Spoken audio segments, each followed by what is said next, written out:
Hey guys, in this video I'm going to walk you through about the chatbot that I have developed.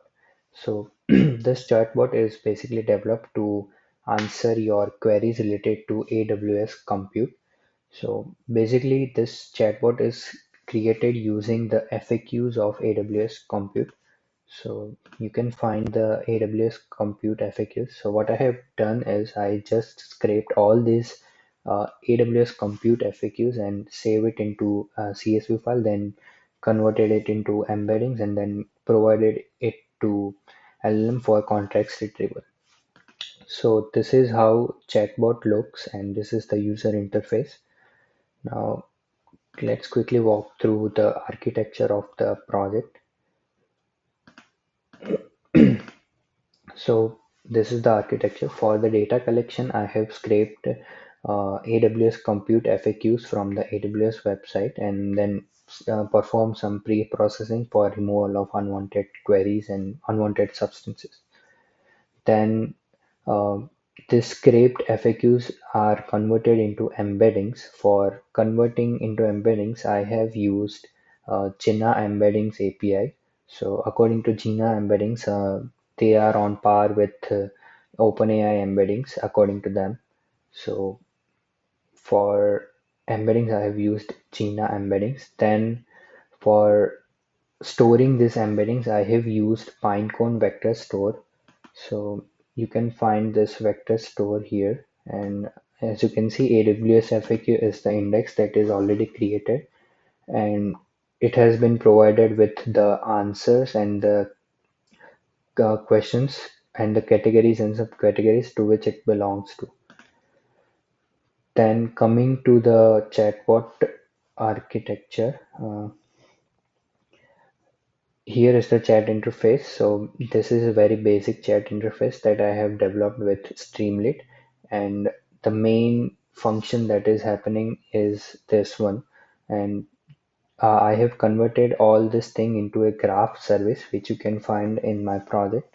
So how this works is, first of all, it will evaluate the user's query, and based on the relevance with the my AWS chatbot, I mean the topic which I have created chatbot. So if this query is related to AWS, then it will use this retriever tool. Retrieval tool will perform a similarity search, cosine similarity to be specific, and it will retrieve top three contexts based on the user's query. And based on this retrieve context, the LLM will generate answer. So this is a very basic RAG architecture, but this chatbot is doing something else in addition to the traditional RAG. So as this chatbot is an agentic RAG, so this utilizes tools that are available under the LangChain ecosystem. So if the query is not related to AWS and it requires a web search, so it will invoke a search web search tool. So for web search, I have used something called Tably Web Search, which is available inside the LangChain ecosystem.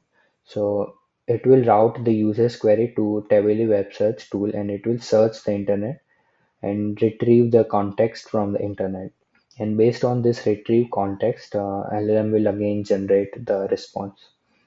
And if the user's query is neither related to AWS nor related to web search, for example, queries like ratings queries and uh, how can you help me with this? How can this chatbot help me? Like something like that. So queries kind of this will the LLM will take care of this query on its own and it will generate the response. So this chatbot is not a traditional RAG, but it is an agentic RAG which uses the tools, and LLM will come to know that when to use which tool. Now moving forward to the the chatbot itself. So this is how chatbot interface looks like, and let's ask some queries. Hi, how can you help me?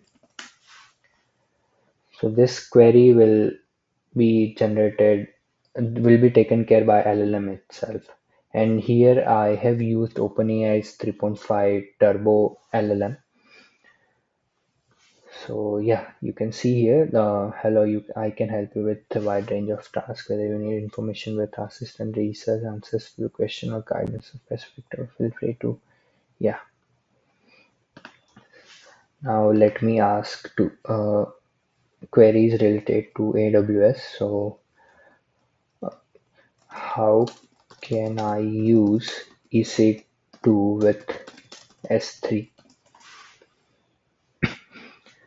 So now this query is related to AWS, so it should retrieve context. Yeah, uh, to use Amazon EC2. Basically, it has provided answers from the AWS FAQs. Now let me ask another question related to AWS. So how much EC2, sorry, Kubernetes costs on AWS?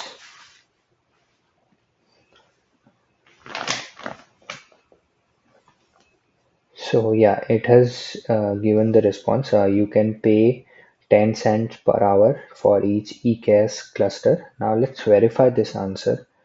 So I will go to the Elastic Kubernetes Service FAQs and I will navigate to the pricing. So yeah, as you can see, you can pay 10 cents per hour EKS cluster for each EKS cluster you created, and for the AWS resources you create to run. Basically, it has provided this answer to us. Now, let me ask something different. How much um, AWS batch costs? So again, AWS Batch is another service that is provided by AWS EC2, sorry, AWS Compute. So as you can see, there is no additional charge for AWS Batch. Let us verify this. And I will go to AWS Batch FAQs, then pricing.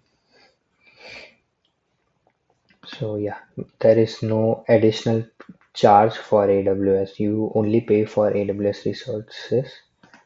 Let us check. Yeah, so see, it has provided the same answer as you can see here. So this makes sure that it is using the retriever tool. Now let us ask something which is not relevant to AWS. So let me ask something which requires a web search. Which country won the max number of medals this in this Paris Olympics?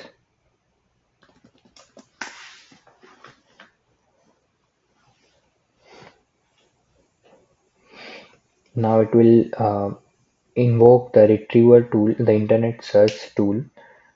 As you can see here, Team USA won the most medals at Paris Olympics in 2024. Let us verify this. Olympics medals tally.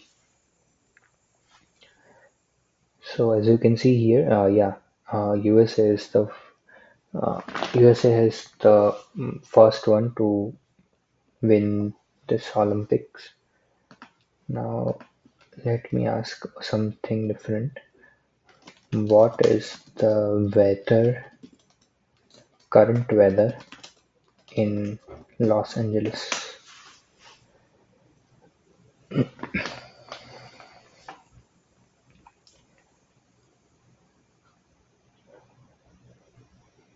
So yeah, the current weather in LA is 72 degree Fahrenheit. Let us verify this. Current weather in LA. It is 78 degrees, which is pretty good. Now let me ask something different. What was my first question? Yeah, see how it says that my first question was how can I use EC2 with S3? So this indicates that this chatbot also has a memory. So it can retrieve context from the memory as well. So yeah, that's it pretty much about this chatbot. I also want to show one thing, that is fine tuning. So for the fine tuning, I have used OpenAI's fine tuning platform. And for fine tuning, you need to create a data in which the OpenAI's model understands. So this is the data.json that I have created. So it is each and every question and its answer is converted into this kind of JSON. So this is the format which OpenAI requires. Now for creating this format, you need to run this create data.py and it will generate this data.json file. Then uh, for starting the fine tuning job, you need to run this Python notebook, and it has all the instructions of running and cost estimation as well. And once you start the fine tuning job, you can check the fine tuning job created in the OpenAI's dashboard. And once the fine tuning job is completed, to use your fine tuned model, um, yeah, you need to make this flag as true. Use fine tune model as true. So once this is true, this chatbot will use your fine tune model instead of the general 3.5 turbo model. So yeah, that's pretty much about this chatbot. And if you want to find any other information, all the steps and instructions are written in this GitHub repos README file, which you can go through here. And that's it. Thank you so much, guys.